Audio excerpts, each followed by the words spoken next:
Hello, once again, Kev Poulton, Mayor of Wodonga, Deputy Mayor Graeme Simpfendorfer with me as well, and we're going to review essentially what's happened in the March meeting for this year. But before we do that, we're coming to you from the Cube this time around, and it'd be useless if I didn't give us a plug for our Cube 2022 program. If you haven't grabbed a copy of this one yet, please make sure you do. I feel like Molly Meldrum. Do yourself a favour. There's 2 years worth of entertainment, obviously with the COVID delays, now actually jam-packed into this year's, and it is from kids right through to everybody. So please take a moment to look at that and book yourself into some of the wonderful entertainment here at the Cube. We'll probably kick off the review of the March meeting with, I'd have to say, the most contentious topic perhaps, or maybe the confusing topic for the community. Just depends on how closely you followed it, but definitely around Junction Place and where that's up to.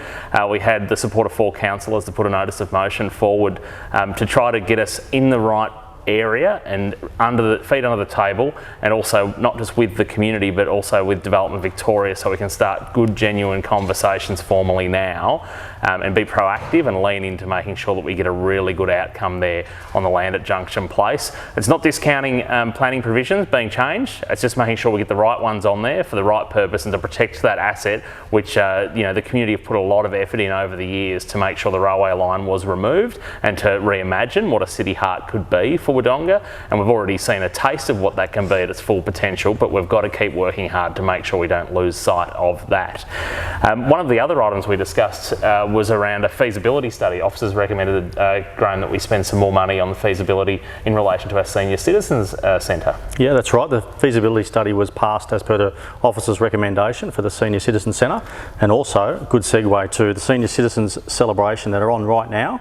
Tomorrow is the main event, so there's still some tickets available, but it runs all the way through to Sunday, so come down and have a look. A further resolution that was passed at last night's meeting was in relation to the recruitment of a new CEO. The resolution passed allowed for extra spending in relation to the recruitment of this new CEO, and we're looking forward to reaching as far and wide as we can to get the best for our city and our new CEO. We received a petition from the community in relation to Waves Pool and the operating hours to be extended beyond what they actually are at the moment. That recommendation passed, and now will come back as a report through the officers to council. Also before council at our March meeting was the option to open our briefing meetings to the public. Now this time around the council has decided to continue under the current policy, which will get revisited again in January, but I guess it's a really good point to remind you that every single month in our meeting agenda, which you can get publicly on our website, it does actually tell you who attended what briefings and what items were discussed at those briefings. So that's one way for you to see what conversations are being had, but ultimately at this point in time the council decided they are a way to better inform yourself and be ready to come in and actually make the decision at the council meeting. So again, I'm giving you a video review of what was discussed last night. Don't forget you can always go to the Wodonga Council website and watch the entire stream either live at 6 p.m. on the Monday nights when we have the meetings, or you can go back and watch it at any time. And as per all meeting agendas, there are some reports there for information for you to take a deeper dive into what's happening in the organisation month in, month out. Those reports include the finance report, the planning report, the building report, our competitive services report, an update on the 2 Cities 1 Community Action Plan for 2021-2022, the record of councillor meetings, and also the decisions register.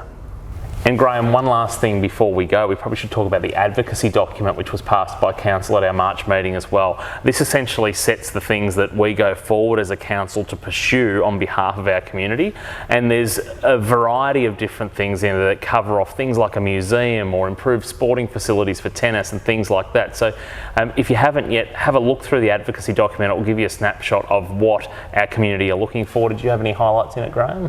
Yeah, I did. The focus on the young people was a highlight for me, but also that Four Hills Walk. It's an amazing part of our city with the Four Hills and a 360-degree view for not only our locals but hopefully our visiting tourists. So that's all there in the advocacy document. You can take a look at that one, and as always, stay connected with us through makewodongayours.com.au, through our socials.